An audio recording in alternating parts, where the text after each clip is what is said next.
Alrighty, chat. Let's get started. So, hold on a second. This, not again, chat.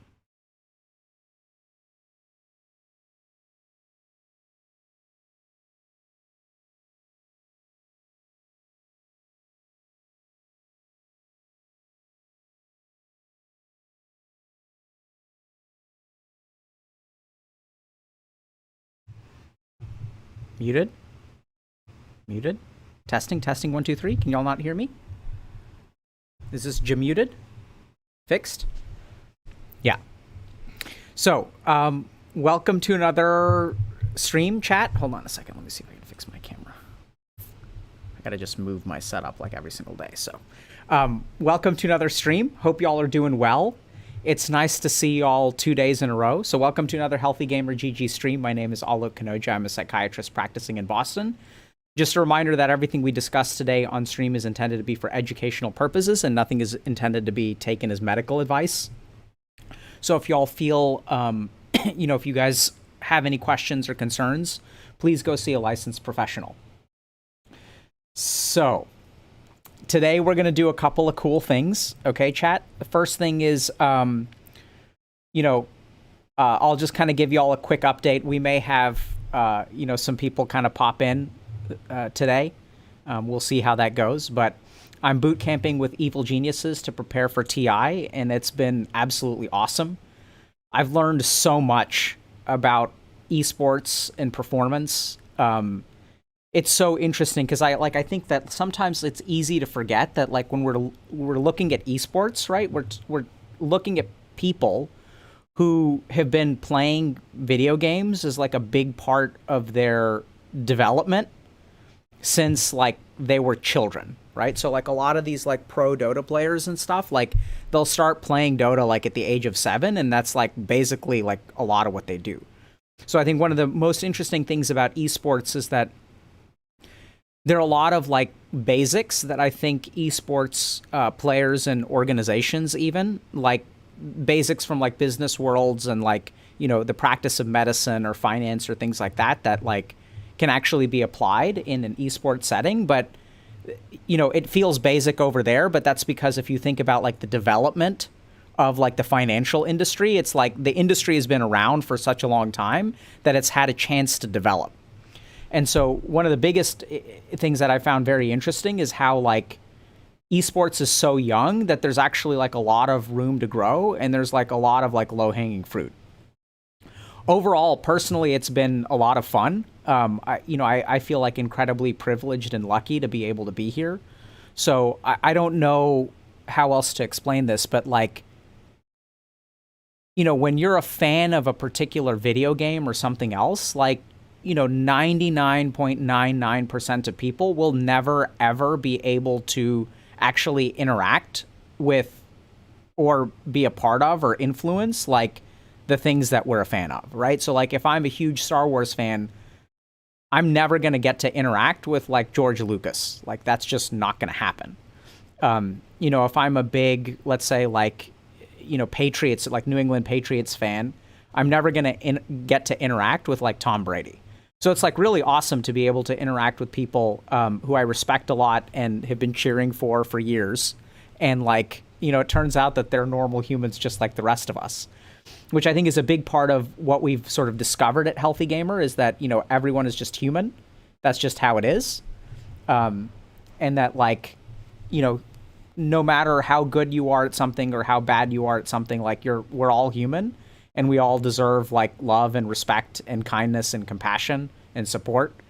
And so it's been cool. It's been awesome to see, how a top tier esports team really like performs and how they prepare and stuff like that. It's also important to remember that, like it's fun too, right? So I think part of boot camping and stuff is it feels to me a little bit like summer camp, like. And I think I get the luxury of, not competing in a $45 million tournament in a week that starts in 5 days. So it's kind of like low stress for me. Whereas like it's a big deal for these guys, right? This is what they train for. This is what they've devoted the last, decade or more of their life to like get to this point. And so it's like super kind of stressful and at the same time is like an amazing thing to see. So I think that you know, sometimes you get to see like humans doing the most that a human can possibly do. It's like a testament to the human spirit about like focus and drive and motivation, and there's like nothing more that you can do, right? Like, and it's cool to see. I think it's like awesome to see humans performing at the highest level. Like, I think it's amazing. I remember watching the Boston Marathon for the first time, and like watching a dude without legs run a 26-mile marathon is like amazing to watch. And to watch human beings like do the absolute best that they're capable of is just an amazing thing to see. And I think sometimes it's very easy to forget in our daily lives that like we're capable of being exceptional. Hold on. We're going to have a guest. What's up, man? You want to say hi? Yeah. I think so. I assume so. There's chat. Chat is going on. You can come step in, though. How's it going? Good. Let's move in a little bit. Yeah, move this way so people can actually see you. You can, yeah. Let me do this. How many viewers do you have? I actually can't tell right now because, hold on, let's fix this. There we go. Because there's something like Twitch doesn't understand that. So Twitch, like since I'm logging in from Europe, Yeah. and like other people are logging in from the US, Yeah. Twitch, oh, it looks like I have 1,600 viewers. So Twitch doesn't understand, or Twitch thinks that my account is hacked Yeah. because I'm like logging in from IPs across continents, so some of the stuff isn't working. So this is Bulba. How you feeling, Bulba? I'm feeling good. Thanks to you, Dr. K. Nice. Strong work. How's the boot camp been? It's been good. It's been long. I think it's probably the longest boot camp we've had as a team. So, yeah, I got to know everyone more. Play a lot of Dota together. So talked a lot. So it's been fun. Yeah. Got to meet you two first time in your life. Yeah, that's great, right? It's yeah, in-person meetings are good. Let me see if I can figure out. I'm gonna just do this real quick. There we go. Fixed. You see how well I understand technology and streaming? Yeah. Isn't it great? And you do. Yeah, so what do you think about the COVID situation in Romania? It's a little bit worrisome. I think everyone's kind of afraid. Hopefully nothing happens. Yeah. So yeah. Otherwise, I'm not gonna try to overthink it too much. But it's a little bit worrisome. Yeah. Sure. You think, so thankfully it looks like things aren't going to get canceled, though. Yeah. So it looks like things are moving forward. But, yeah. So I know, it's weird. It's like we've been Yeah. interacting normally all day long, Yeah. right? Yeah. Just like memeing and like hanging out and stuff, and then like we're on stream, and then suddenly it's like we can't act like normal people anymore. Yeah. Like I feel uncomfortable too. It's like what the fuck are we supposed to say right now? Yeah. What were you talking about before I came? I was actually talking about you guys. Oh, really? Yeah. Was this your first stream since the announcement? No, we streamed yesterday, and so I talked about. I was just talking about how it's just awesome to watch y'all work. Like how you guys are all working so hard, preparing so hard, using all of your thought, all of your stamina, all of your energy. Yeah. You know how our tour is spamming custom games. Do you have a lot of Dota people that watch, or? I think so. I think. Oh, bring the mic closer. So, I think so I talk about Dota a lot. So I think there's a lot of Dota people. No. Dota gang, rise up! There you go. So I think we have a lot of Dota folks. Yeah. I think it's not the most popular game in terms of like players, but I think it's interesting that it continues, right? So like. I've seen some statistics that Dota viewership continues to climb despite the fact that the player base is actually shrinking. Really? Yeah. Why is that? I think it's a good spectator esport. So it's like hard to get into to play, but it's a lot of fun to watch. Yeah. It's So probably over the last like 3 years, I've watched more hours of Dota than I've played. Yeah. So A lot of people are the same. Yeah. So I think it's just the learning curve is just so damn steep that it's like hard. Yeah. But tons of people watch it. You do have a lot of Dota people in chat. Yeah. So is this how you normally stream at home? What do you The mean? The same setup? Or you have a PC there, right? No, yeah, I have a PC. This is like a travel setup. So I've got Okay. a stream deck and a mic and all that, like different kinds of like noise cancellation software and all that kind of stuff. We can also turn this up. Is Kruthi watching? I don't know. Is she? I'm not sure. I don't think so. Oh. We can call her and find out. Why? Do you want to say something to Ruth? No, I just wonder if she watches. If she watches all your streams. Have you ever talked to her? Yeah, I talked to her once on Discord. I didn't realize that you guys had ever spoken. But Anyway. what do you think about her? She's nice. I don't know much more than that. Yeah. Yeah. Bulba wife stealer. GG. Yeah, man. Yeah. So we're gonna have some fun tonight. We're gonna relax or what? Yeah, we are. Yeah. It's been a long boot camp. It's a break day. Break day is good, dude. Yeah. And fingers crossed we won't get COVID tomorrow. We're gonna do the Squid Game episode. Yep. Today? The Squid Game stuff. Okay. It's gonna go on YouTube. Yep. Okay. So That's do you right. do you put like your entire stream on YouTube, like whatever you streamed, or No, we used to. So now probably what we're going to try to do with Squid Game, because this is going to be all scuffed, because Yeah. like I don't have. So we're going to actually try to do some post-production stuff, hopefully. Yeah. That'll show like clips and things like that, like that illustrate some of the points that I'm going to share. So it may take a little while to get on YouTube. Have you seen it? No. Okay, so then you can't watch it unless I'm not you, gonna watch it. Yeah, Yeah. you have to watch the show. You're going to watch the show though, right? Yeah. Yeah. I will. Yeah. So. Okay. This is awkward now. Yeah, I don't know, because we like literally can't talk about anything that we've been talking about all day long, right? Yeah. Except being Indian. We had Indian food for lunch. You had Indian food. Yeah, I sure. missed lunch. I was sleeping through We had it. Indian food yesterday too. Yeah. Yeah. The Indian food here is actually surprisingly good. Yeah. I didn't believe you at first. Especially being Indians. Yeah. Yeah. It's better than the U.S., which I was very surprised about. It is. I mean, depending on the place, right? Yeah. Yeah. Depending on the place. But it's definitely high tier. It's good tier. Yeah. Well, let me ask you something. Actually, India's like, why isn't there Indian professional Dota? Like a Dota team? I mean, Yeah. I think there's like some teams there, but I don't know if they ever like made it to international event. I'm not sure. Yeah. Why do you? Why aren't there South Korea hasn't had fielded a Dota team in a while too, right? Yeah, I think the last one was MVP Phoenix. Yeah. That was like 4 years ago. Yeah, I'm not sure. I think I'm not sure about India. I guess Korea, South. What is it? League of Legends more popular there? Yeah. Well, it's a lot more popular. Yeah. Someone saying the Dota 2 scene is dead. Everyone's playing mobile games. GG. GG. Okay, I will let you go then, Dr. All right, K, man. so it's I'm not going to get awkward. to work. But thanks for coming to say hi. Hi, guys. Or bye. Shout out to Healthy Gamer, GG. Thanks, buddy. AoE healing. Take care, buddy. Thanks for stopping by, Bola. Okay. So, that was Lord Bulba. He's doing well. It's been fun to see him.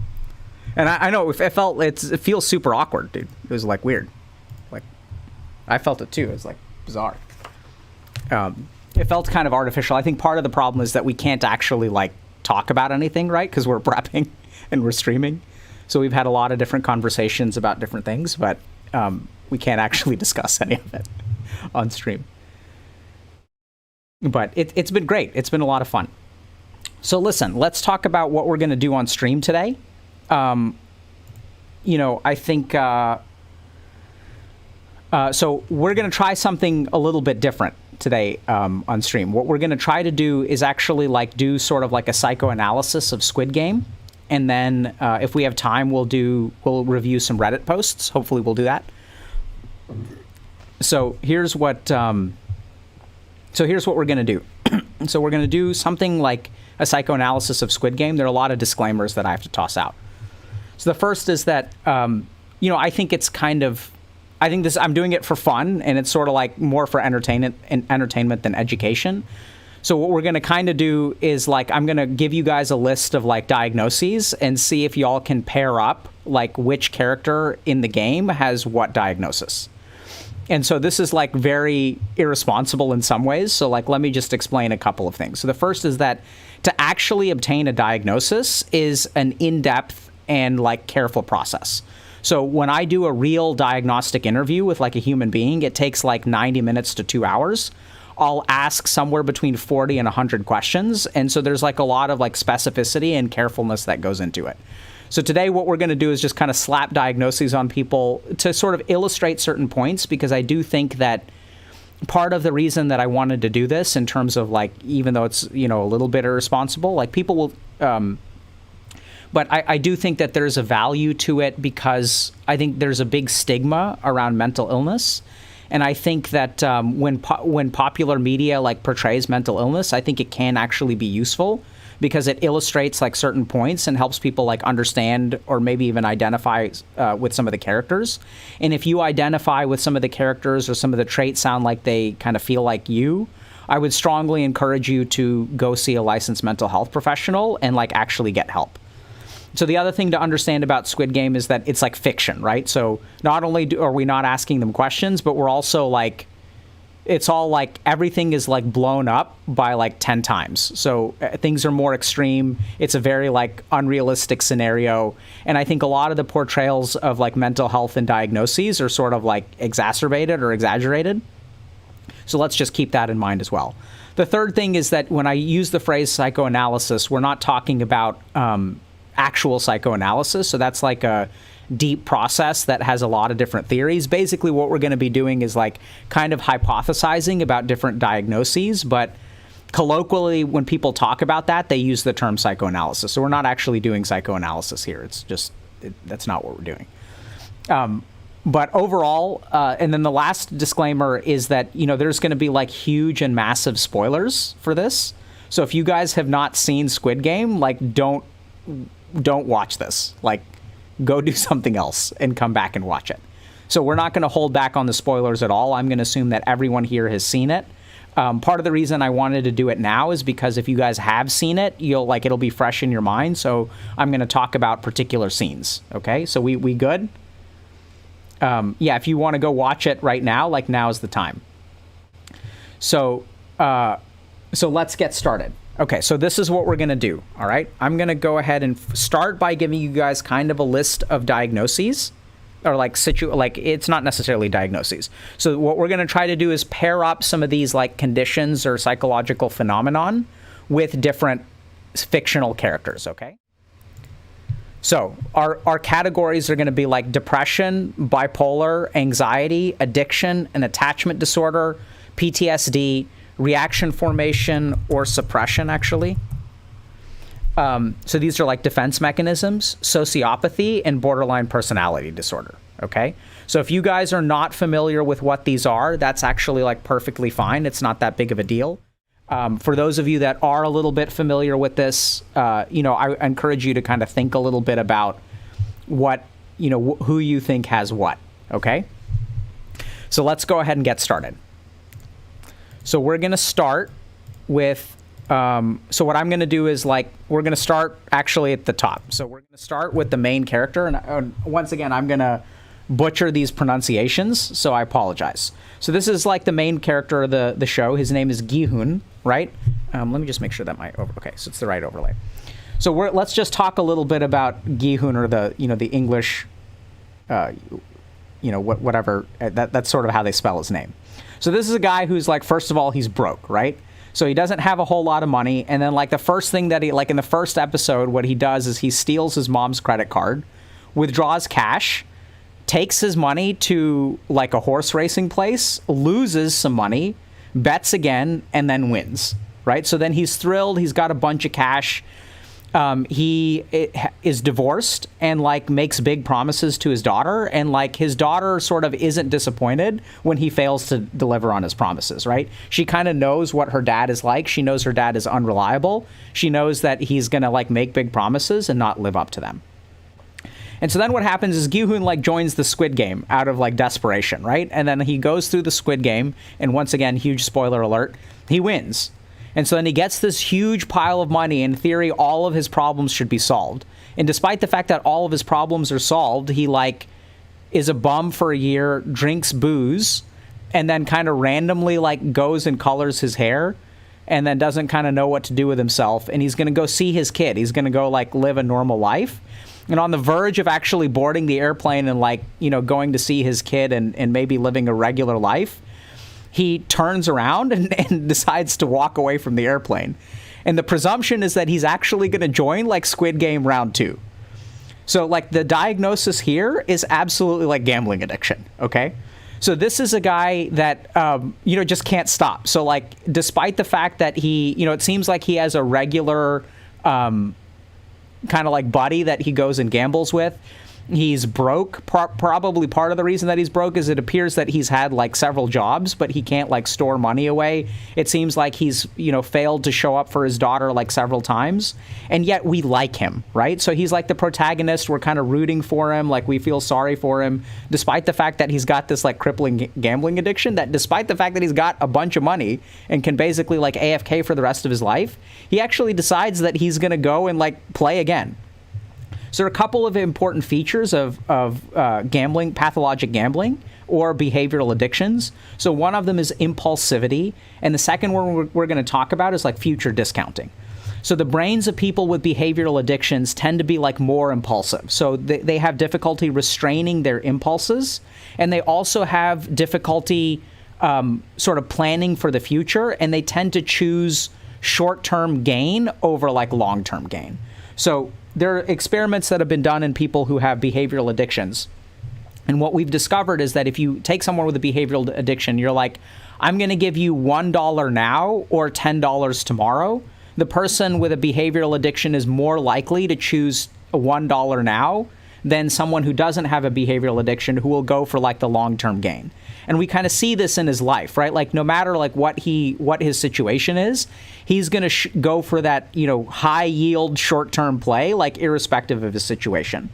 I think there are a couple of other things that are really cool that they demonstrate in this show, and I really like the way that they portray addiction, because a lot of times people with addiction they actually get like blamed for their addiction. So for many years, addiction was kind of viewed as like, a moral deficiency, or like it's their fault and people can just get up and like just stop drinking or just stop gambling, bro.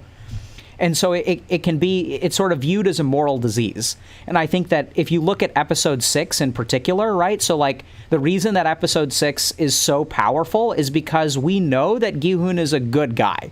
Like his daughter, despite the fact that he's like chain failing his daughter like still loves him and cares about him, and she sort of understands that in a sense it's not his fault and he's like a decent human being. He just can't control the gambling. And so that's actually what makes episode 6 so powerful, is because that's the first time that we see him actually being like morally deficient. And that's what makes it so devastating, is that this is a good dude who's got like, a problem, that he's got an addiction, which sort of like isn't his fault. And there are things that he can do kind of better for sure. But like in episode 6, we kind of see like the moral decay that he has, and we kind of know that morally he's like a good person. And so I think it's sort of a really good portrayal of addiction, because people with addictions aren't bad people. They're normal people who have these kinds of addictions. I think the show also does a good job of like demonstrating what it's like to grow up with a parent who has an addiction. So we kind of see this in his daughter, because like, she kind of knows what to expect. And so we see a lot of like, impulsive decisions that he makes. He gets super frustrated when he loses, but he can't kind of stay away. And one of the saddest things that I've worked with, I'm going to use that phrase a lot today, but one of the most challenging things or saddest things that I've worked with is like kids of parents who have addictions, because the kid kind of knows like that the parent just can't be relied on until the addiction gets under control. And so when I work with parents who have addictions, fixing the addiction is step one. But unfortunately, like that's just step one. And what we also have to do is repair the relationship with the child. So I think kind of in conclusion, Gi-hun is someone who's like low on money, like has this impulsivity, has this like future discounting problem where he can't make like good long-term decisions for himself. He'll just randomly like, dye his hair red. And it can be pretty devastating on the children of people with addictions, which is like just a sad truth. If you're someone, who falls into this kind of category where like you can't help but make, bad decisions that are like short-term gain, I strongly, strongly encourage you. This is something y'all are going to hear a lot. Like if you relate to Gi-hun and you have these kinds of problems, I would recommend that you like go and get evaluated or supported by a mental health professional. Another important thing to remember here is that just another kind of disclaimer is that, remember that psychiatric illness is not binary. So like people will get a diagnosis and we sort of treat it as binary, right? Either you get diagnosed with an addiction or you don't get diagnosed with an addiction. Whereas the truth is that like addiction is like a continuous spectrum. And when we sort of establish a diagnosis is when it sort of crosses a particular threshold. But even if you're someone who doesn't have like as impaired of a life, like if an addiction that you have or an addictive behavior you have hasn't screwed over your life as much as Gi-hoon's screwed over his life, you can still go get professional help for it, right? If you're someone who's like highly impulsive and like you can't stay away from a particular thing that's bad for you, even if you're able to maintain, like this is kind of the idea of a functioning alcoholic, even if you're able to maintain like a decent life and like decent family stuff, decent career stuff, you should still consider getting help around it. So that's Gi-hoon, and his is an addiction, okay? Next up, we have Se-byok. I don't know how to pronounce this, right? So she's someone who, as best as I could tell, and I'm still not entirely 100% sure about this, escaped from North Korea, right? Tried to like reassure her brother. So we see like early on that her brother's in an orphanage and she's trying to like figure out a way to get her mom smuggled into out of North Korea. So she sort of drops her brother off at the orphanage, or her brother is staying at an orphanage, and she's trying to make things happen. If you kind of like look at her, she like doesn't smile much, right? She doesn't like relate to other people. She's kind of a loner. She distrusts people. She kind of keeps to herself. And then what we'll see like a couple of scenes where like she's kind of quiet and reserved except for a few situations. So one really illustrative scene is when she goes to like I don't know what they're called, but like the people who will smuggle people out of North Korea. And he's kind of like, yeah, sorry, like I wasn't able to help. And then she's like gets very, very like she becomes kind of unstable and like, you know, burns him with hot tea. And we kind of see that pattern again and again, like throughout the show, where she's sort of like calm and reserved and she seems like in control of her emotions, except when there's like an explosion of emotion and some degree of like emotional instability, and that she has a lot of trouble like trusting people. So I think if we kind of go back to our list of, you know, what our diagnoses are, I think she bears features of an attachment disorder. So this is going to be kind of tricky to understand, but what we're going to kind of try our best. So what tends to happen when people are traumatized early in life is that the trauma can manifest in different ways. So we've done research, for example, on like cases of like genocide in a particular country, right? Where not everyone who experiences some kind of shared traumatic event necessarily has the diagnosis of PTSD. So traumatic experiences or emotional abuse or things like that can manifest later in life in a variety of different ways. So for some people, it manifests as PTSD, but I think Se-byok is like a good example of what seems to me like attachment issues. So then the question kind of becomes like, what are attachment issues?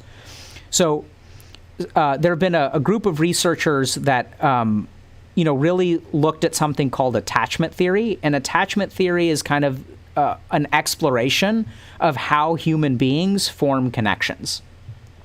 And so in situations where children grow up with parents who are like emotionally supportive and most importantly like emotionally mirroring, they tend to develop healthy attachment styles. And so what that sort of means, just to give you guys kind of an example, is like when I'm growing up and I'm a 1-year-old child, I don't really understand what I feel, right? Like 1-year-olds they don't even understand what they feel, and they certainly can't articulate their feelings. They can barely talk. So how does a child understand, like make sense of the world and understand like how they feel? They do it through mirroring. So when a child, trips and falls down, if the parents express concern and support, the child learns a couple of important things. One is that like the facial expression of the parent tells the child whether they should be worried or not. And you guys may have seen this where if a child trips and falls and everyone around them laughs, the kid will like get up and laugh too, and they'll feel totally fine.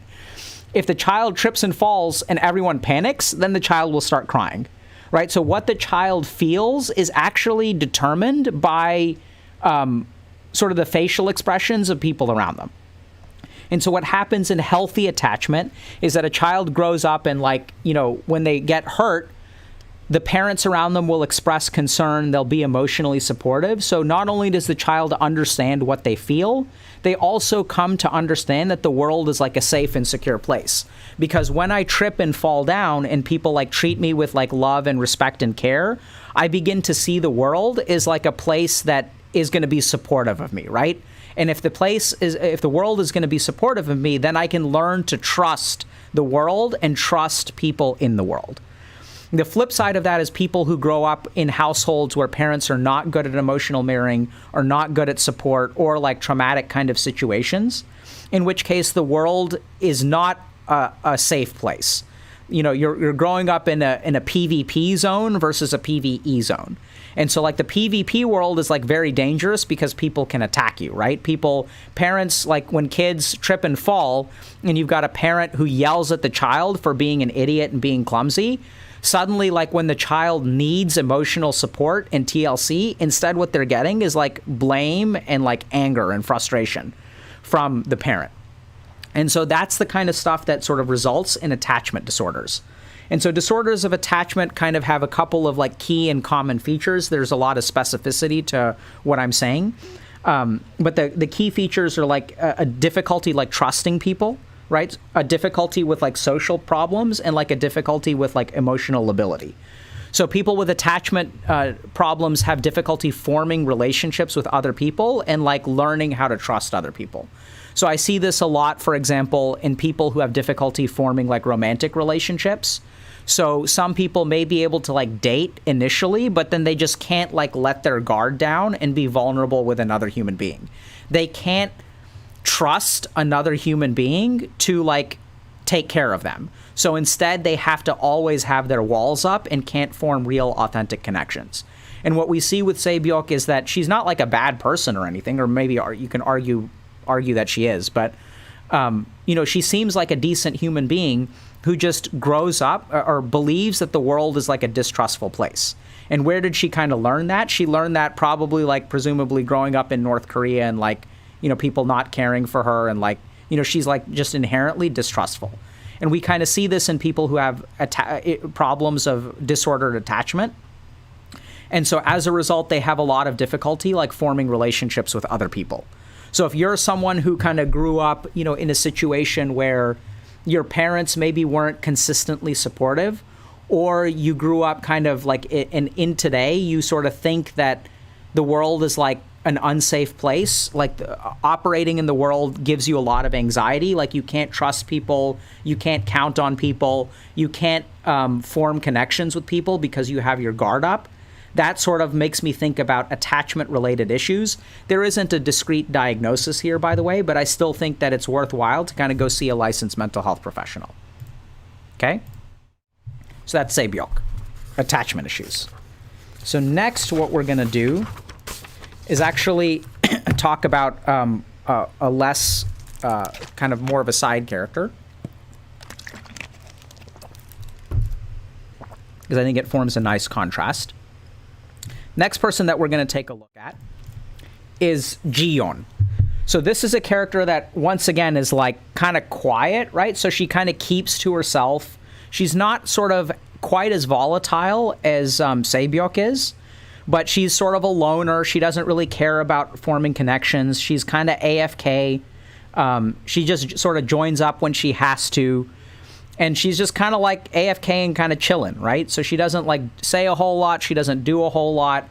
She's not like particularly playful. She's not particularly like, she's not even like paranoid in the way that Sae-byeok is. She's just sort of like AFK. The one interesting thing is that she kind of gets super pissed off when she like talks to the religious dude, or when the religious dude like talks about religious stuff. So if we're kind of looking at what her diagnosis is, I think this is a really good example of like PTSD or even complex PTSD. So this is a good example of, I think the show does a good job of demonstrating how trauma can manifest in different ways. So people with PTSD or complex PTSD tend to feel empty. They kind of feel worthless. They feel different from other people. They feel like nobody understands them. And as a result, they avoid relationships. There's also features of kind of like dissociation when it comes to PTSD. And people, when they sort of feel empty on the inside and they have trouble like relating to other people. And if we kind of look at her story, she kind of talks about how her dad was sort of very abusive. It's not really clear in what way her dad is abusive, but I kind of got the vibe that he was sexually abusive to her and was like super religious about it. And so she also like lost her mom and things like that. And so people who have been traumatized like consistently. So this is where complex PTSD, the difference between PTSD and complex PTSD is that you can get sort of sexually assaulted once or get, in a car accident or something like that, and you can develop PTSD from a single event. What some people have started to discover is that when people get repeatedly traumatized, like over and over and over again, it manifests slightly differently from like regular PTSD. And that's when we sort of explore things like complex PTSD. So based on her history, it really sounds like she grew up in a repeatedly traumatic environment. And I think they actually do a very good job of like showcasing some of the features of complex PTSD. And so she kind of feels like, she can't connect to people. She's sort of like dissociative, which is sort of what that going AFK is, right? She doesn't feel a whole lot of things. And one of the things that they do a good job of portraying is like she's kind of AFK, except when it comes to religious people. And so if we kind of look at it, I think that's a really good example of like a trigger, right? So she was abused by someone who was hyper-religious. And so as a result, like anytime someone is religious around her, she like gets really, really pissed off, and it triggers like a lot of negative feelings. Another thing to remember about trauma is that in my work as a psychiatrist, I think about trauma as the great chameleon of psychiatry. So it can look like depression, it can look like bipolar disorder, it can look like just feeling AFK or being empty. It can feel like people are just like damaged and don't have self-worth. So they have, and this is kind of important. So like when someone gets traumatized at a young age, their sense of like their internal sense of self gets like damaged. They don't really feel like a person on the inside. And that's kind of hard to describe. If you feel like a person on the inside, that'll be like confusing for you. And if you've been traumatized and don't feel like a person on the inside, like that may make sense. And you may be very confused by people who have this like sense of positive identity. And so if your sense of self-worth on the inside is damaged and you don't know who you are, basically, it's hard to have a goal. Right? It's hard to have a purpose because in order to like have a purpose, you have to be a main character. You have to know what you are on the inside. It's also hard to have relationships because a relationship involves like a connection between two people. And if you're kind of empty on the inside and you don't know who you are in the inside, it's really hard to have a relationship with someone because like you don't really understand who you are.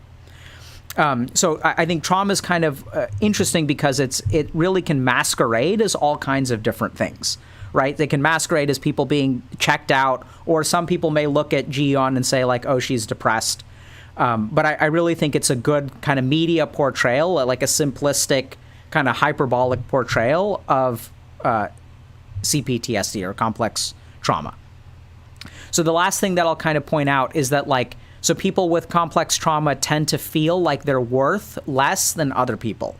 And so she kind of, we even sort of see this where sometimes people with trauma will also have suicidality, and she has no problem, sacrificing herself for someone else.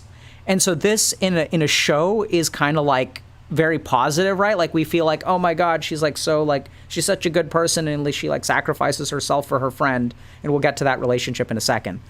But I think there's unfortunately a sinister undercurrent to this, which is, and she even sort of says this, right? She's like, your life is like worth more than mine is. And the really sad thing is she may say, she kind of says like, oh, I don't have parents anymore and I don't have anyone in life. And so you may even objectively like get on the same page with her and say like, okay, yeah, she doesn't have someone, right? Like Se-byuk has to stay alive for her brother and has to stay alive for her sister. But the really kind of, there's a really sad undercurrent to this, which is like, why doesn't she have anyone, right? And so she's like presumably in her like early 20s, I would guess, or whatever. But because of her trauma, because of the way that she was raised, she's actually like not able to form connections. So she's a loner, and it sort of becomes a self-fulfilling prophecy. The other interesting thing about trauma is even if she did have people, and so this is where, if she was a real person, we may actually discover that she does have people in her life. Maybe she has a boyfriend. Maybe she has people who care about her. Maybe she has siblings. But people with trauma feel so worthless on the inside that it feels like they don't have anyone, because they can't actually connect to anyone, because no one really understands them and they don't understand other people. So that's Jion. The next thing that we're going to kind of talk about for a second is broken relationships that form between traumatic people or traumatized people. So this is something that I've seen a lot as a psychiatrist. So if you look at like two of the people who have trauma, they basically band together, right? So like there's Sae-byuk who's a loner and Jiyeon who's a loner. And so like they end up kind of pairing up. And this is something that is at the same time beautiful and sad. I've seen this so much, especially in like residential trauma treatment, where people who feel broken, like I feel like half of a person. And what happens is I tend to gravitate towards other people who are also like broken. So I've seen this in a way, it's kind of beautiful that like two people with trauma both feel broken. They feel like half of a person. So they can sometimes feel whole when they get together. And so I've seen a lot of like, there's almost like a sense of kindred spirits where when you've been traumatized and you don't really know who you are and you feel like fundamentally broken on the inside, they're like all the normal people that you can't relate to, but there are people who are just as broken as you are. And like, there's a sense of like kindred spirits. And there's this idea that two halves make a whole. And these are two people that, you know, are both confused by like the other people around them, right? They can't connect with them. But there's actually like a connection that can form between two people who've been traumatized. Unfortunately, while these people are drawn to connections with each other, I would say that like these relationships tend to be very, very difficult, because the truth is that two people who have difficulty forming connections, even though they're drawn to each other and they can understand each other, it's been my experience that a lot of these relationships don't end up working out well. And that's just because like both people are like not, you know, a lot of times they just like can't connect with each other, or there are other kinds of problems that arise where it doesn't seem to work out. So you can look at, you know, one study, for example, that looked at borderline personality disorder, which also oftentimes has a root in trauma. And that like one of the treatments for borderline personality disorder is to actually form a stable relationship with like someone else who's healthy. And over a period of 2 years, that seems to really help the people with BPD. So unfortunately, you know, the kind of fact remains, or I don't know if it's really a fact. I don't really have good statistics around this, but you know, what I've kind of seen is that people who get together when psychiatrically hospitalized, and that may have nothing to do with the trauma, it may have to do more with sort of the fact that they're at their low point and their mental illness is like very, very active and bad at that point. That's probably a bigger factor. When two people feel broken and they kind of connect, sometimes it doesn't turn out to be the best relationship. I've also seen the flip side of it. So this is like a good example in terms of addictions. So a lot of people will like fall in love in rehab, and that can be really fantastic. And I think I've seen a lot of people who are in recovery and can really support each other, two people who are in recovery and like working on sobriety together, and they start a romantic relationship and they actually end up like getting married and like staying sober and together for like 3 decades. I've seen those kinds of relationships and they can truly be amazing. Unfortunately, most of the relationships that I've seen, I'm just talking about anecdotally here as an addiction psychiatrist who does like inpatient and also residential treatment, a lot of times those relationships kind of don't work out.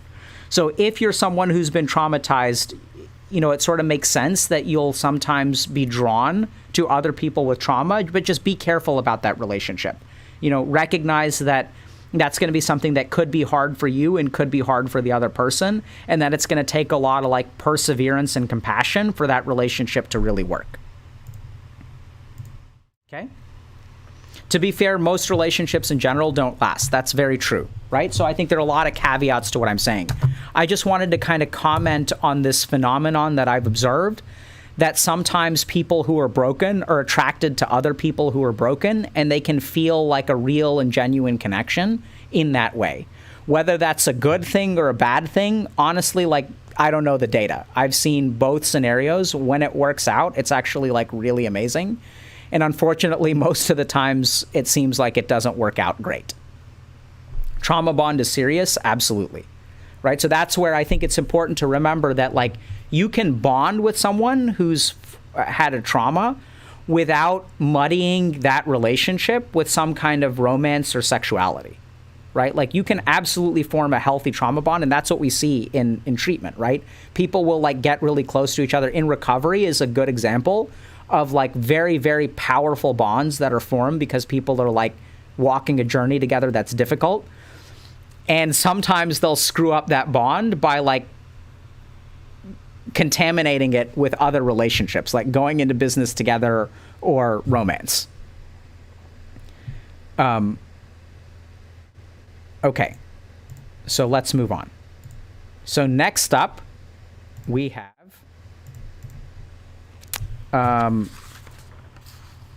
hold on.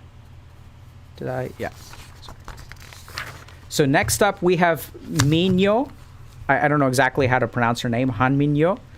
So she's actually one of my favorite characters in the game, in Squid Game. So she's, like, super friendly, right? Smiles a lot. She, like, figures out what the power dynamic is and goes for the gangster.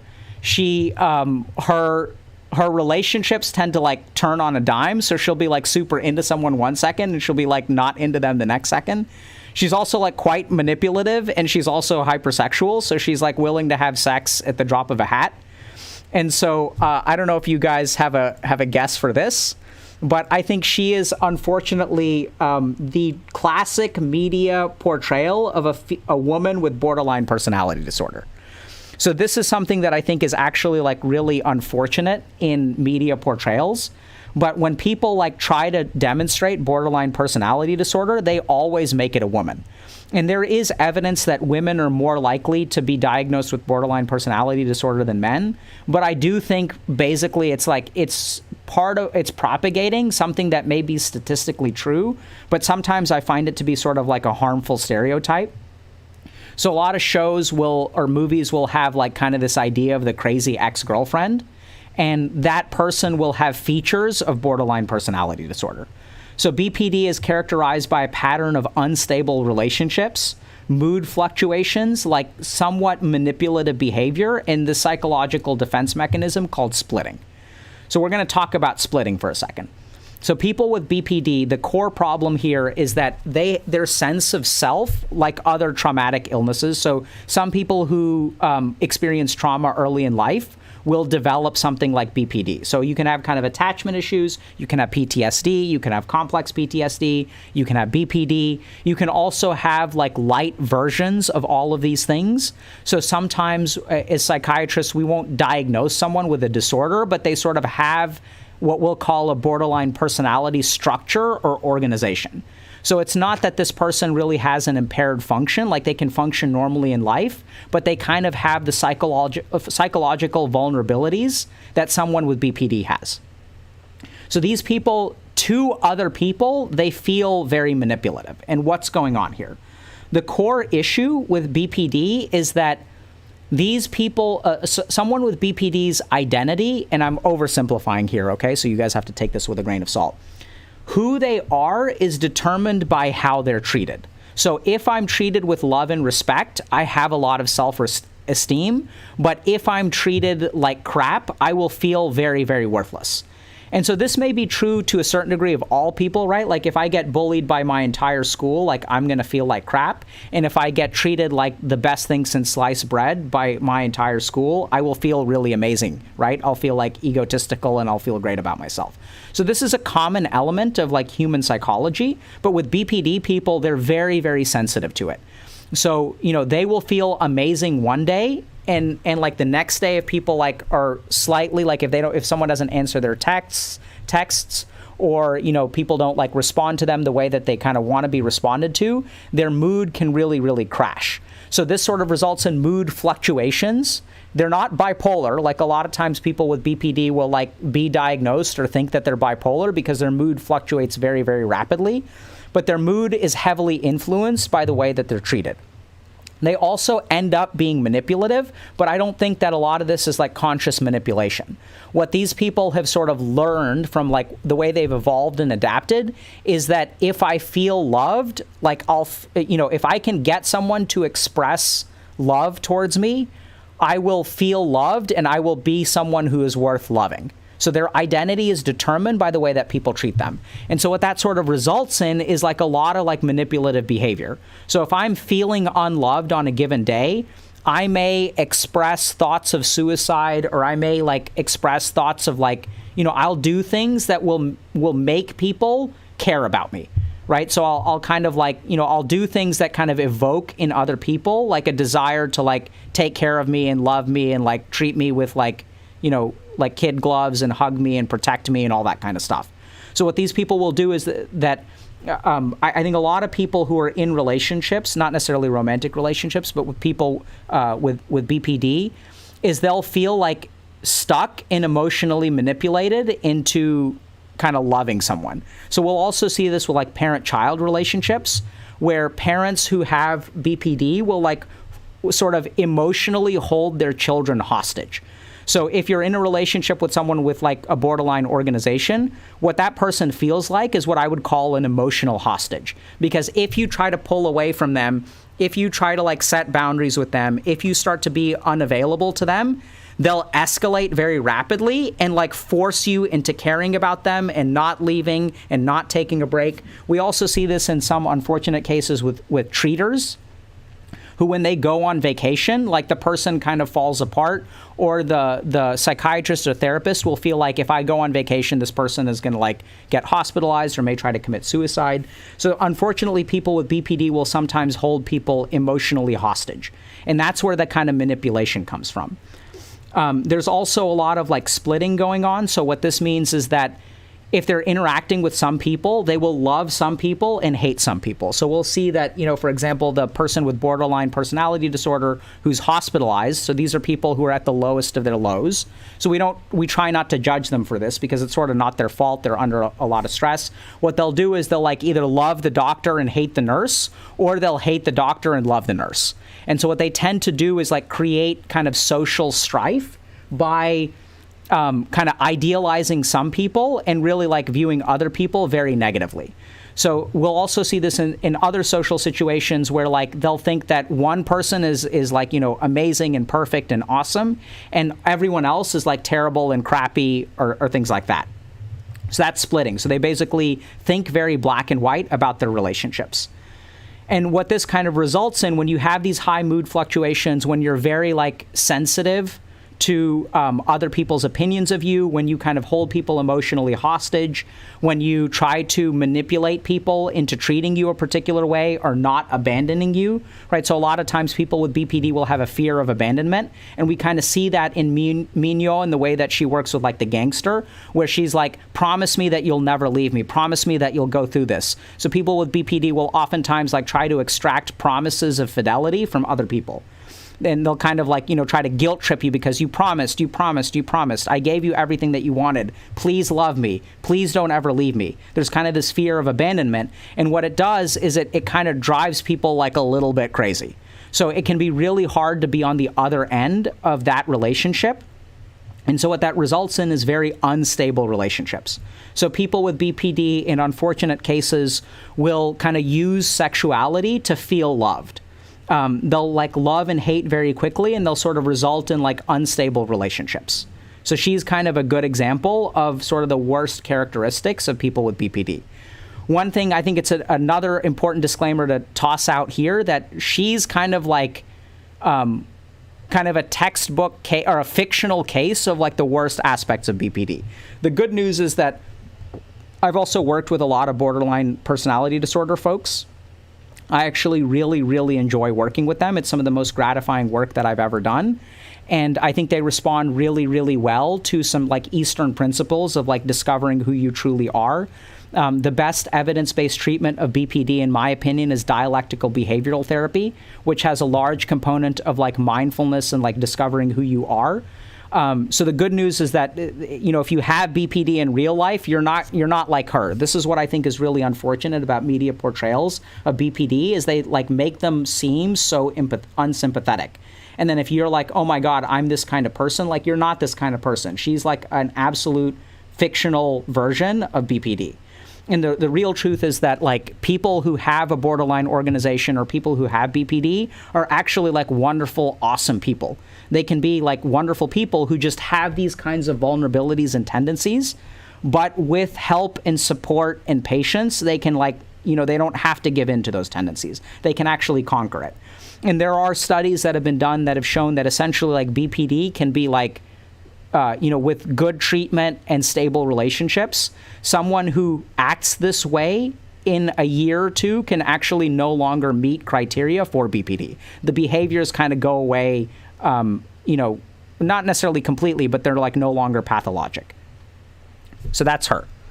Next up, we have Doc Su, who's like our gangster, right? So he like backstabs people.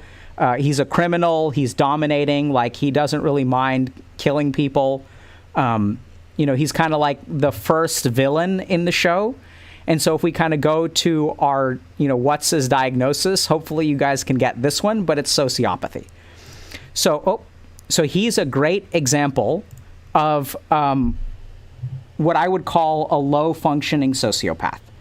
So this is where we got to talk a little bit about sociopathy. So sociopathy is sort of characterized by like a lack of empathy for other human beings.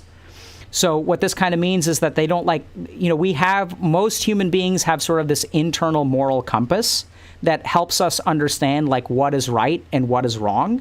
And people who are on the antisocial personality disorder spectrum, which is also like sociopathy, they're the terms, I'm going to use them interchangeably, basically like don't have that internal sense, or the internal sense is not as strong as it is in other people. So sociopathy is also a spectrum. So much like BPD, you know, there are some people who are like very far on the bottom end of the spectrum and are highly sociopathic. And then on the other end of the spectrum are people who are very empathic and not sociopathic at all. And so people who are kind of like at the bottom end of the spectrum, or maybe the high end of the spectrum, if you're talking about sociopathy as a positive variable, you know, people who are very sociopathic, let's put it that way, are people who like don't lack empathy and then like will do like cruel things to other people. So sociopathy in childhood is called conduct disorder, and like some of the, you know, more diagnostic features of conduct disorder are things like torturing animals and like setting fire to things. So people who are high on the sociopathy spectrum, or kids with conduct disorder, you know, will sort of not respect property. They won't respect other people. They'll sometimes inflict harm on other people. Conduct disorder isn't necessarily sociopathy, though. A lot of times that also has to do with a traumatic upbringing. But sociopathy is sort of characterized by a lack of empathy and is like, generally speaking, the traditional villain. So most villains in TV shows and movies and things like that tend to be sociopaths. There's an important point to understand about sociopathy research, which is that a lot of the sociopathy research comes from prisons. So like people who have what I would call low functioning sociopathy tend to wind up being criminals. And so I think, honestly, sociopathy in a weird way kind of gets a bad name because most of the research is not done on normal people who have sociopathic characteristics. It's actually done on criminals. So when we think about sociopathy, we're sort of studying like the worst sociopaths and generalizing things about sociopathy. So this is where, if you really look at it, like there are a lot of professions that where people are like highly functional and can live normal lives. And some of these professions will correlate with higher amounts of sociopathy. We're not talking like at the super high levels where it really kind of becomes a disorder.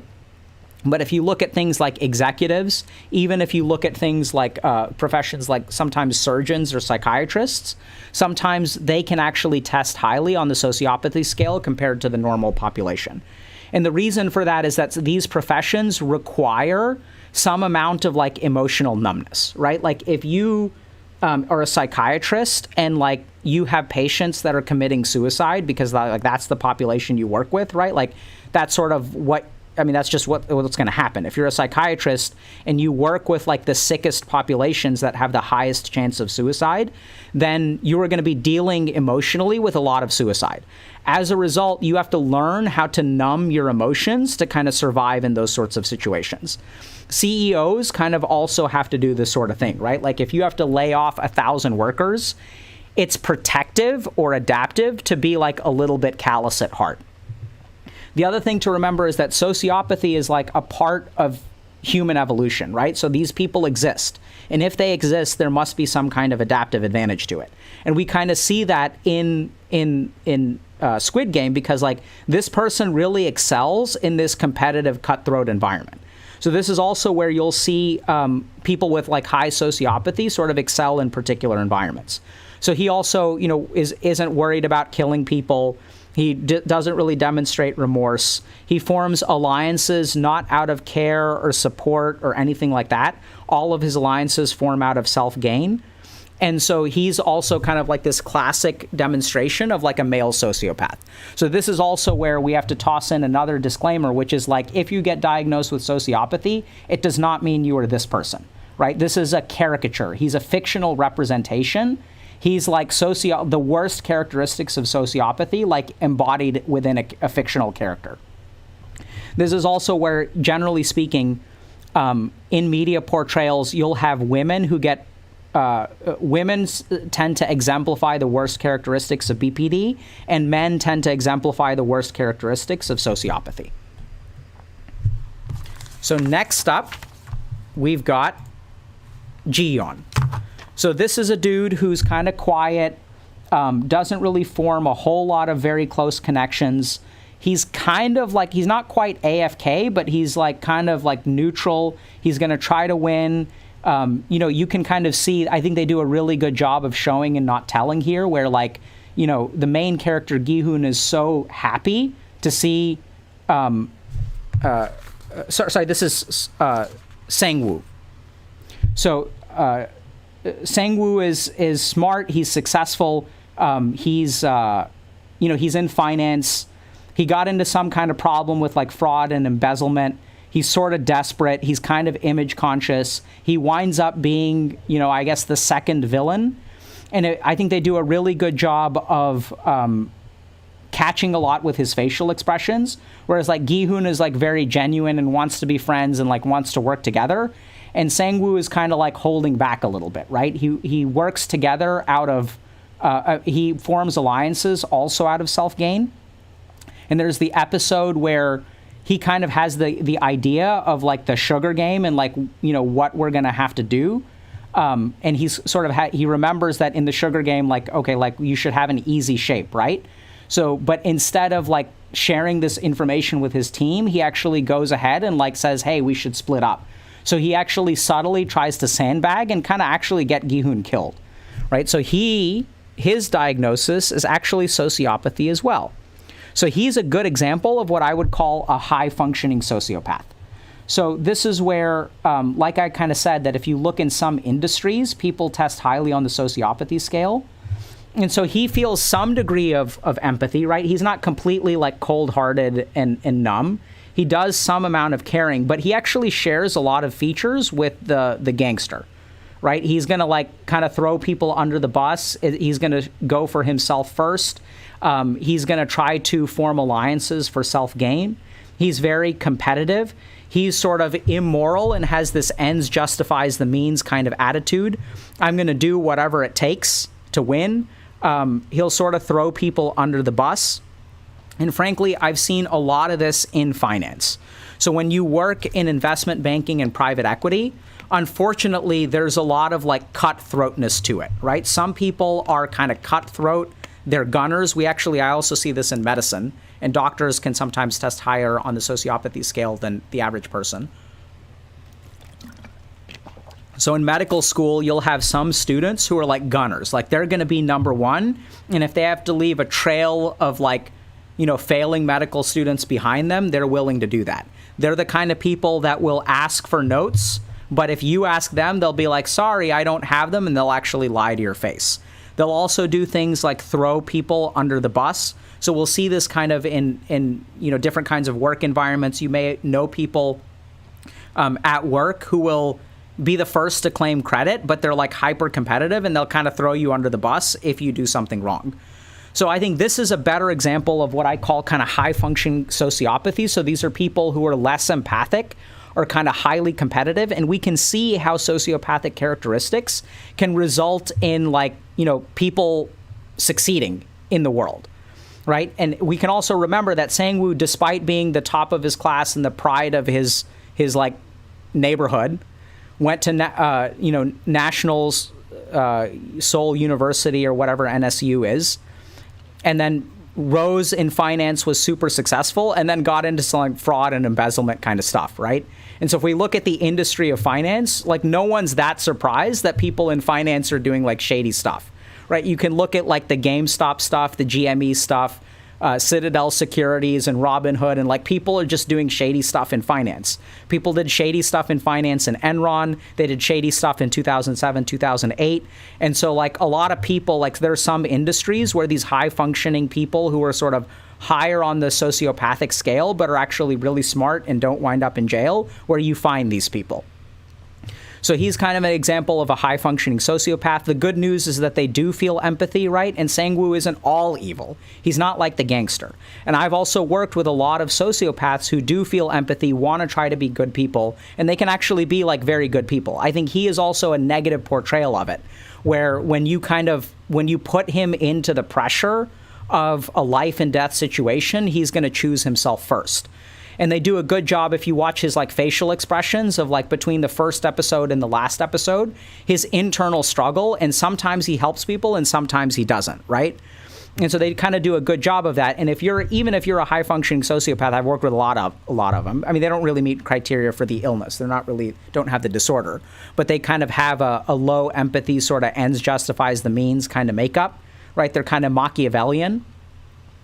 The good news is that they can actually be very good people and can like care for other people as well. So next up, we've got Oh Il-nam. So this is the other guy who sort of turns out to be the villain, right? So he's kind of got this weird situation where he apparently is very financially successful, and he's got a brain tumor and his time is running out. And he's a very likable and genuine guy. We all love him. We're rooting for him. We feel compassion towards him. Once again, Ganbu episode 6 is like the episode where he gets taken advantage of, and it's like the highest amount of feels in the show. I think it's clearly like the best episode in the show. And so he kind of comments that people without money and tons of money are the ones that like kind of feel empty inside. And he's decided to orchestrate the Squid Game to try to feel alive, right? Which sounds super, super screwed up. So what's his diagnosis? So he certainly has features of sociopathy, but this is where I'm going to actually go ahead. I'm going to go ahead and debate y'all a little bit, and then I'm going to add something else. So I'm going to add what I call Buddha syndrome. And this is what I'd say this guy really exemplifies. So Buddha syndrome is something that, the reason I call it that is because it was actually characterized like by Buddha. So Buddha was a guy who had everything and ended up feeling empty and unhappy, right? So he was loved, he was respected, he was powerful, he was wealthy.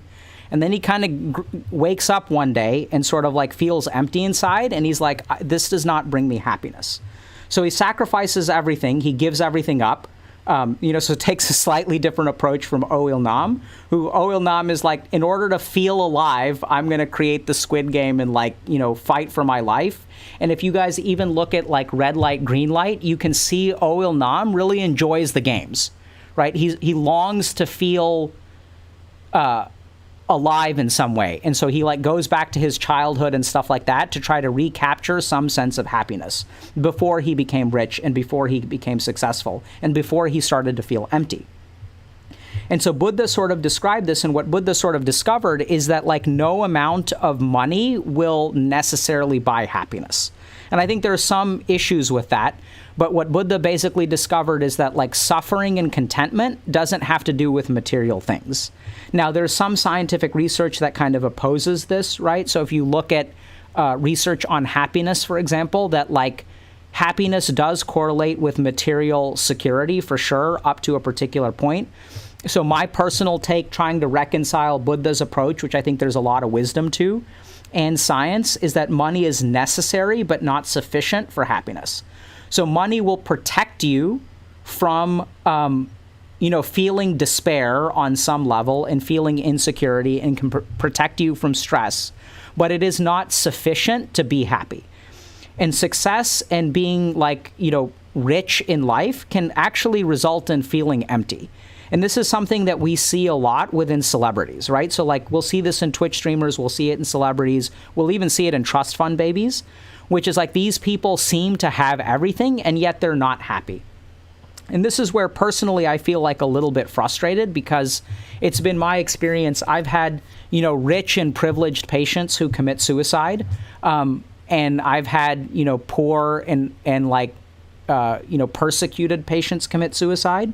And the sad truth is that I think somewhere along the way as a society, we've stopped being compassionate towards people who have privilege. And I think that there are some good reasons for this, right? Like it's not like we should devote all of our compassion towards people who are lucky or rich or beautiful.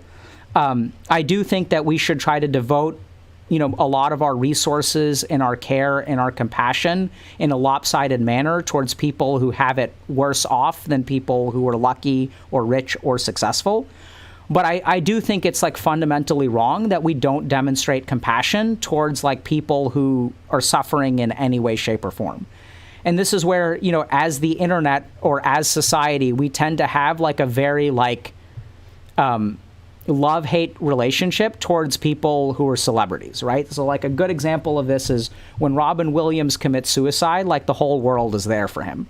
But when a lot of celebrities complain about being depressed, the internet will jump down their throat. They'll be like, why are you depressed? What do you have to complain of for? You're so privileged, you're so attractive, you're so rich, you have nothing to complain about, right? It's kind of interesting, but I just personally, I don't agree with that. I think that as human beings, we all deserve compassion. And is privilege a part of the equation? Absolutely. I'm not saying that we should, prioritize everyone the same amount, but I do think that it's kind of unfair that just because someone has privilege that we sort of allow ourselves as a society to actually attack them. It's not just a lack of compassion. We don't treat them neutrally, right? What we actually do is attack them. And then it puts them in a very interesting situation, unfortunate situation. And you guys will have seen this when we talk to streamers, is they're not allowed to complain. And I think one of the most devastating things, one of the most isolating and lonely things that you can do to someone is not allow them to complain and not allow them to open themselves up for support from other people.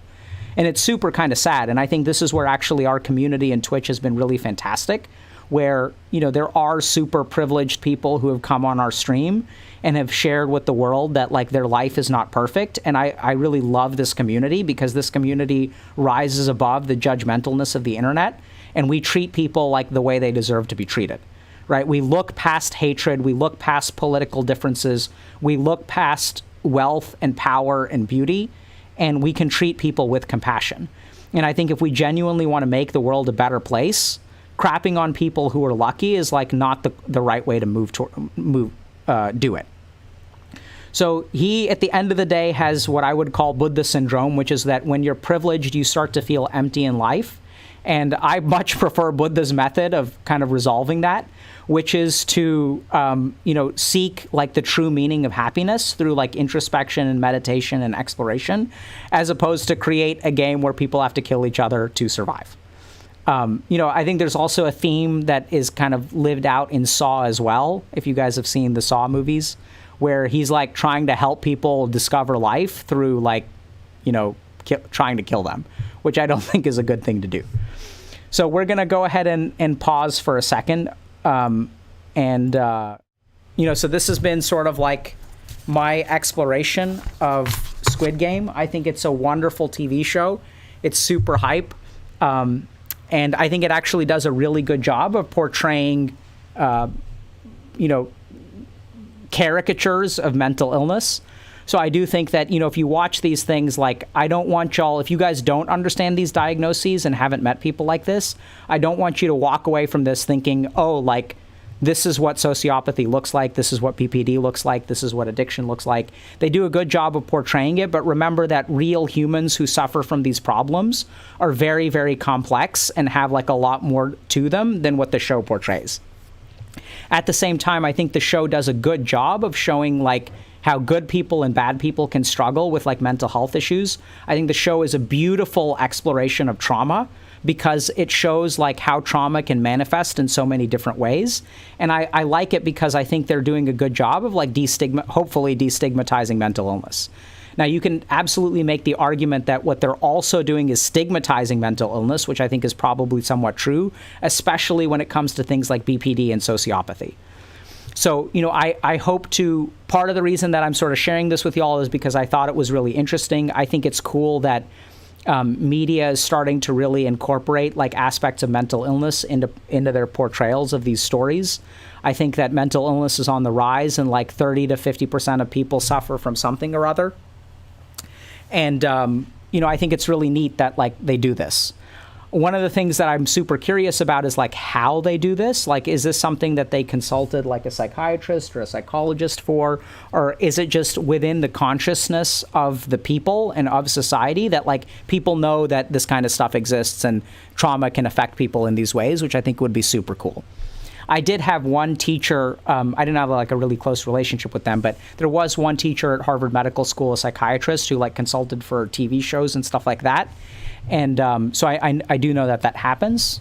So I think it's kind of neat that, you know, shows are kind of exemplifying this. So questions that y'all have. There are a couple of characters that I didn't get to, but frankly, I'm kind of tired.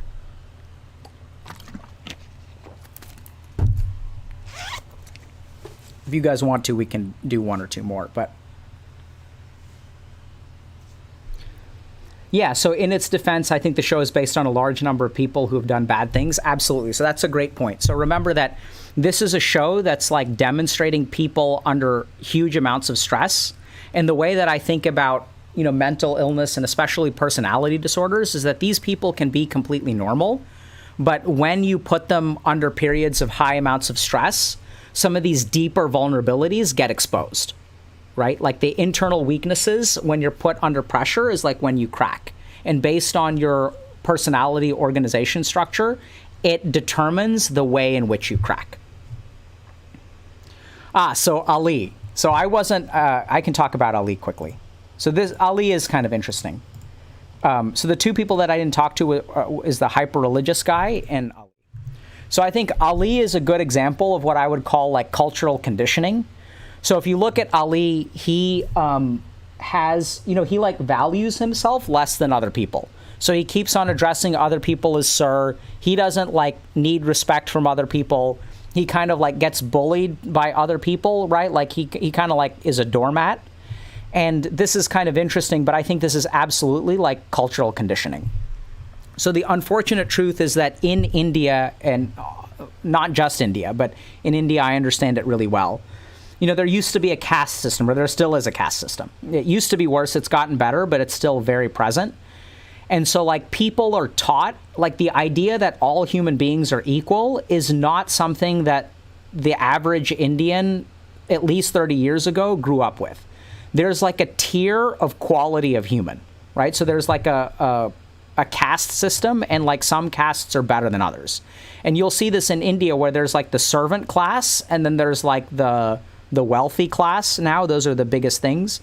And so, you know, you'll have one household that has like 5 people living there, and then they'll have like 8 to 9 servants.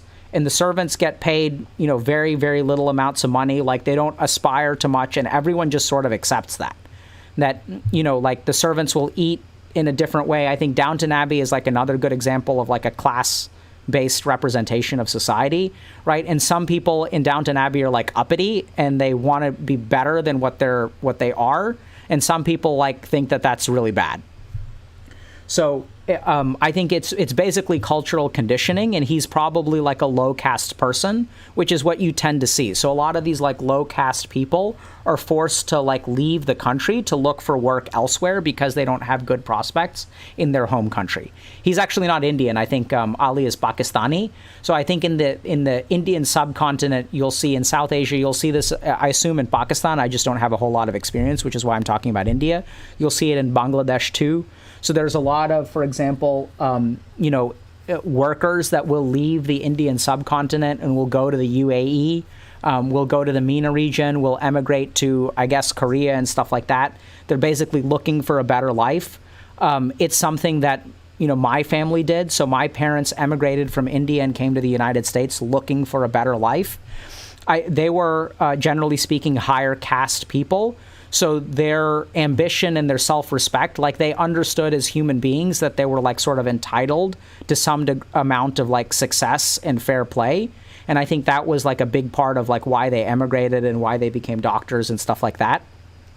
And it's also where sometimes I think it's a little bit unfortunate that, when we try to look at equality, we tend to look at race, which I don't think necessarily is a bad thing, but I think there are shortcomings. And I remember just sharing one example. I'm not saying that we shouldn't try to have racial equality, so hopefully this won't get taken out of context. But I just want to share one example with y'all. So when you are South Asian and you take the medical college admissions test in the United States, in order to be competitive, you basically have to score 2 points higher, or what used to be 2 points, or maybe like 10 to 20% higher than the average applicant to have a chance to get in. So like, the deck is actually stacked against you if you're South Asian.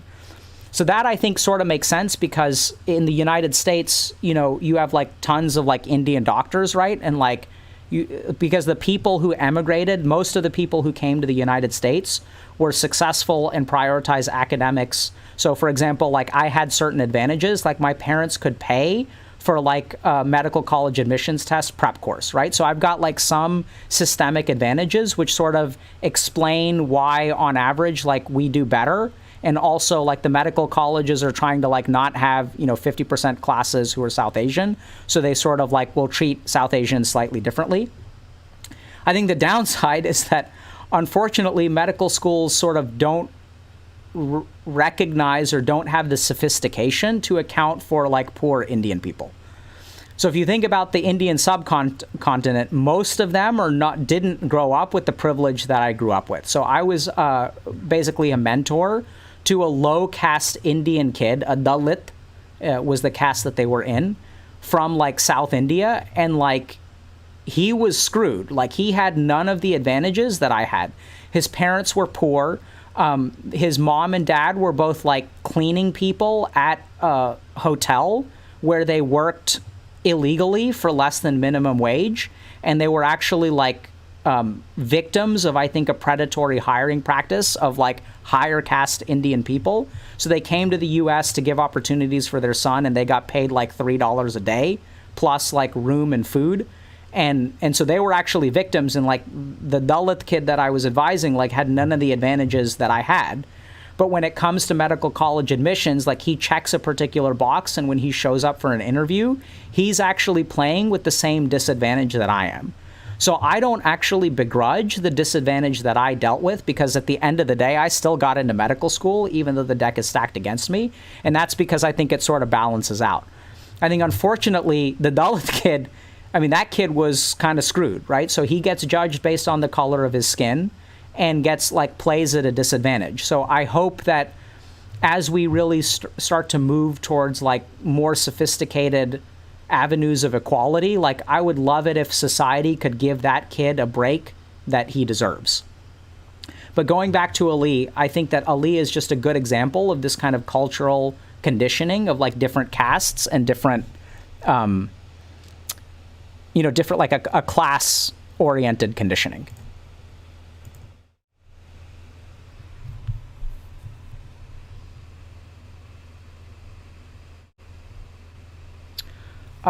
So what's wrong with the caste system?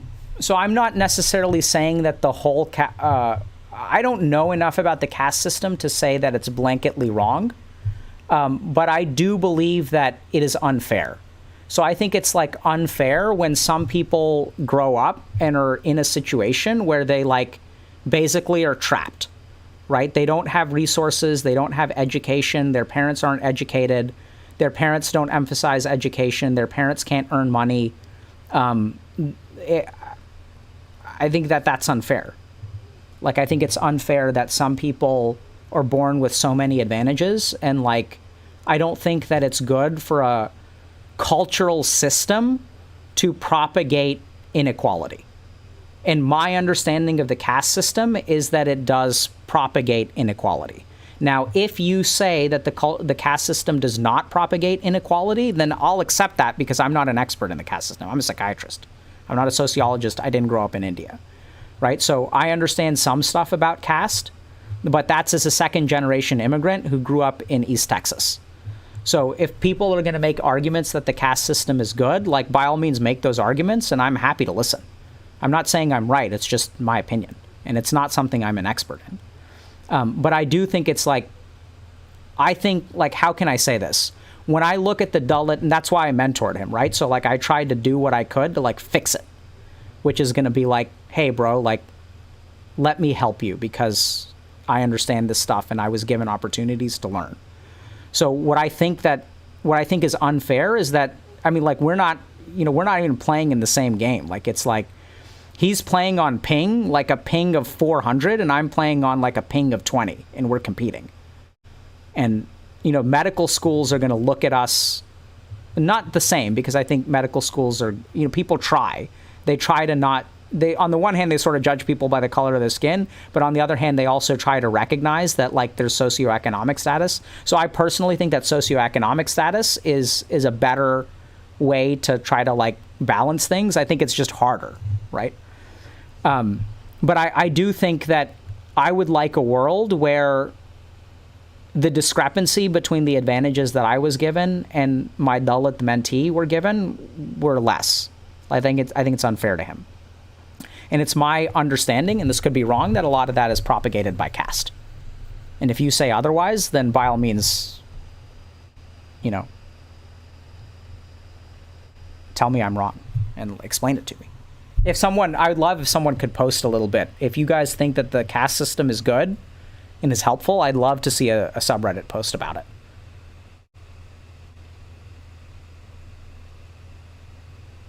So you said money is necessary but not sufficient for happiness. What is sufficient for happiness?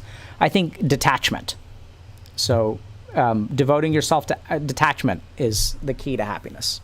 I think that's what Buddha basically discovered, is that when people develop detachment from expectations and focus on the present, like, so it's present focus, devoting yourself to the action in term as opposed to the outcomes of your actions, and detachment. I think that's the formula for happiness. And I feel really confident about this because I've taken people who are miserable and I've taught them this and they become happier. Right? So I'll get like CEOs who are very rich and they'll come to me and they'll say, hey, I'm unhappy. Can you help me? And I'll say, sure. They'll say I'm depressed. Then I'll talk to them. I'll do a thorough diagnostic interview where I ask them 60 questions. Then I'll say, you're not depressed, you're unhappy. They're like, wait, what?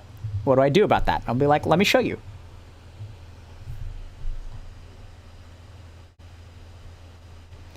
Indians are in tech and doctors because decades of diligence standing on the shoulders of their parents' sacrifices. I agree completely. Right? So I stand on the shoulders of my parents. Everything that I am is due to their sacrifice. So I want you guys to understand, like, people look at me like I'm something amazing. I want y'all to understand that I grew up in a household with 2 loving parents, and I had the luxury of spending 7 years training to become a monk without having to really worry about paying my bills. Do you guys realize how OP of a start that is? Like, it's one of the most OP starts you can have.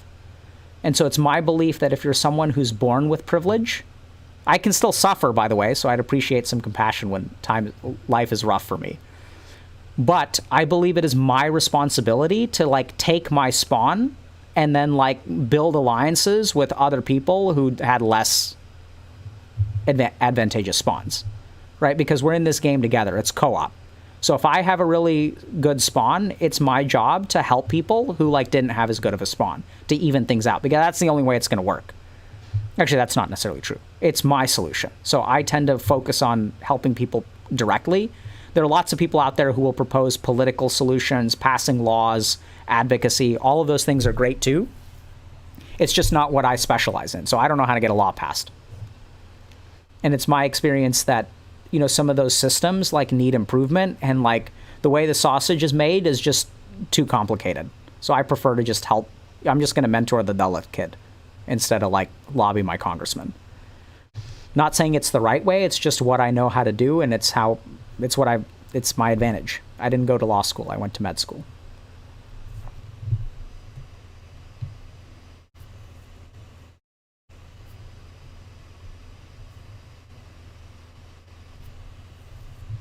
So simple solution seems to be look at income rather than ethnicity. So here's the thing. If there was a simple solution, I think someone would have figured it out.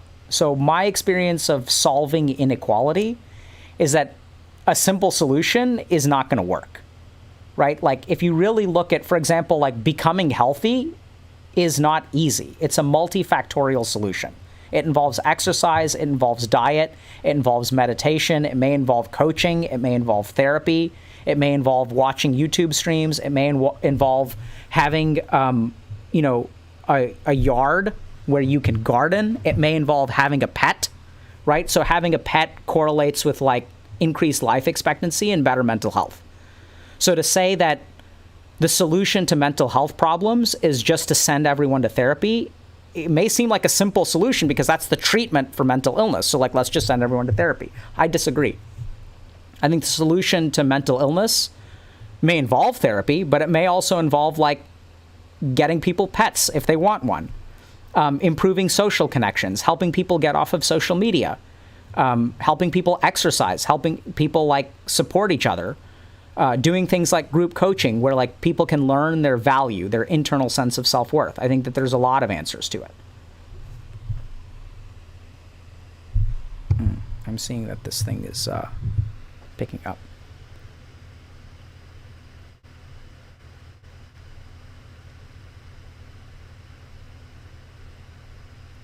Why is it not clearly wrong? I assume you're talking about the caste system. The short answer is I don't know.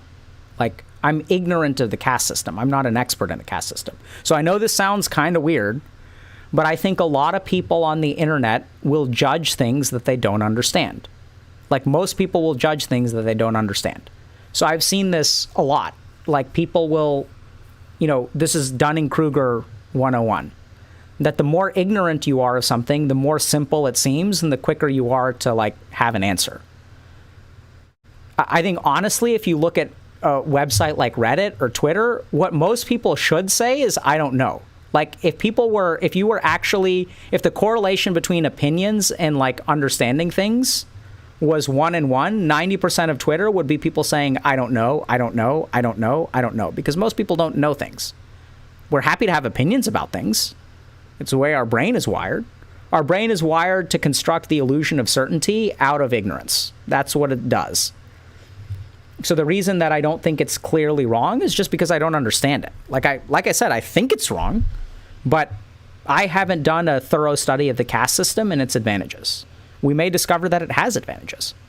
I do think that there's a lot of stuff between Eastern and Western stuff where Western people think that they are right, whereas I disagree with that. So like a good example of that is that in the West, the individual is considered more important than the community. So for example, like you'll have people advising each other that it's like okay to cut off your parents and never allow them to see your kids because there's no such thing as grandparents' rights, right? And I understand that perspective, like I get it. But in the East, they value the community over the individual. And they do think that there are things such as grandparents' rights. And all of society, or at least Western society, will think that like that is objectively wrong, that the parents' rights supersede the grandparents' rights. I think it's just a difference of values. I don't think it's objectively wrong. It's also the side that I fall on, right? So I kind of agree with that, but I think that's a good example of like I don't think that there's an objective right or wrong there. I think different societies have different value systems. And I try my best to not assume that the value systems that I hold are objectively correct.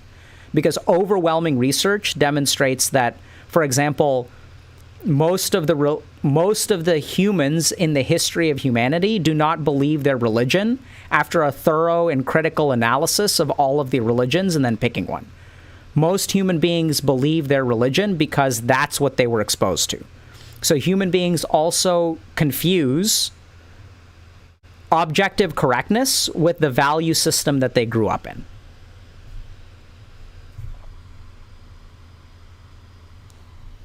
So I don't know what else to say. Okay.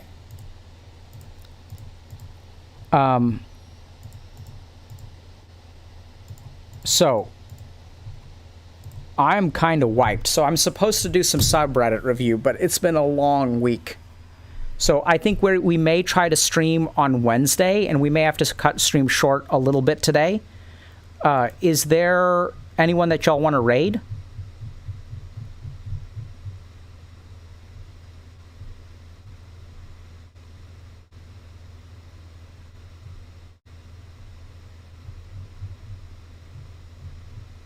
Hafu? Let's raid Hafu. Okay.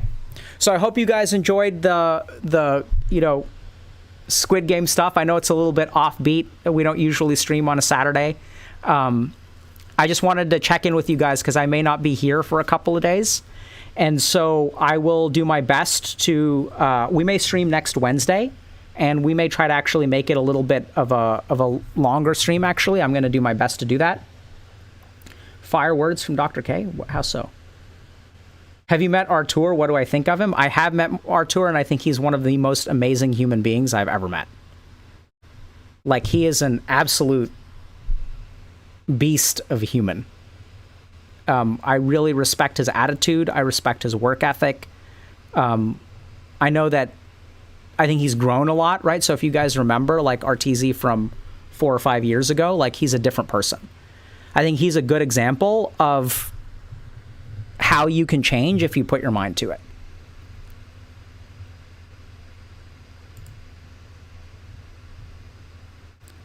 Too easy for RTZ. Quick, I need good book recommendations. Okay, so if you guys, here's a couple of book recommendations. If you want a fun read that's also knowledgeable, I'd recommend Barbarians at the Gate, Smartest Guys in the Room, and All the President's Men. So these are 3 nonfiction books that I think tell really amazing stories. I think especially I'm thinking about Smartest Guys in the Room and Barbarians at the Gate because of this GME stuff. Liar's Poker is also excellent. If you guys want to learn something about, self-help kind of stuff, I think Mindset by Carol Dweck is great. If you want something a little bit more spiritual, I think Meditations by Marcus Aurelius. Yeah. Oh, and then if you guys want like pure fiction, I'm reading Age of Madness by Joe Abercrombie, and it's epic. I love Joe Abercrombie. Yeah. How about Buddhism? I've read a lot of books on Buddhism, but I don't really like many of them, or any of them, really. I haven't read a book on Buddhism that... So here's my complaint of books on Buddhism. Maybe a little bit unfair, and I apologize if I offend anyone. The way that I've studied Buddhism in, let's say, South Korea, Japan, and India is not well captured by a book. So I think the best parts of Buddhism, I think the popular books on Buddhism are books of Buddhism written for Western audiences. So they're written by people like Thich Nhat Hanh, he's a great dude, don't get me wrong, and there's like good stuff in there. But personally, what I like about Buddhism is the stuff that for some reason has not gotten like well translated into English. So essentially what's happened with Eastern religions and the propagation of like books on Buddhism is that they get like sterilized and propagated by Western perspectives. So Sam Harris, for example, has a lot of Buddhist concepts, but I think that like there's a lot of weird stuff in Buddhism that that I personally like that Sam Harris I don't think ever talks about. So a good example of this is Vajrayana Buddhism. So Vajrayana Buddhism is like tantric Buddhism and has like a lot of these weird like goddesses and like deities and bodhisattvas and stuff like that, which I think is super cool. Is really interesting, but I haven't seen a good book on it. So, like another good example is, there are all these books on yoga and meditation, but none of these books talk about becoming invisible and flying. Whereas like the actual scholars of like yoga and meditation and even Buddhism, they'll all say that like Yogi Patanjali is like one of the hugest heavy hitters. And Patanjali's like, hey, here's how you turn invisible. Here's how you levitate. So my biggest complaint with, and this is why I know like we talk a lot about spirituality, but I really think that spirituality has been sterilized in the West. And there are some good reasons for that, right? Because like when you don't sterilize the spirituality, you end up with the cults, and that's not good. But you also lose the knowledge. You pay the price of safety at the price of knowledge. And it's tough. Like, I personally am not happy with that trade. I would rather have the authentic thing, even if it is unrealistic or unsafe, and then, like, judge it fully, as opposed to giving a sterile version that people are more will accept more. So I think that if you look at a lot of the people who are writing books on Buddhism, they have, like, a implicit goal to spread Buddhism and educate people. They want to make it palatable to people. So they sterilize it. Which I personally don't like. Like I liked going to India and studying with tantrics. It's wild, dude. It's like going to like Rishikesh and Haridwar and like places like that, and like traveling to remote places where there are people who have devoted their entire life to it and are like living in a cave and like learning from that person. I do think that what we get over here is not that.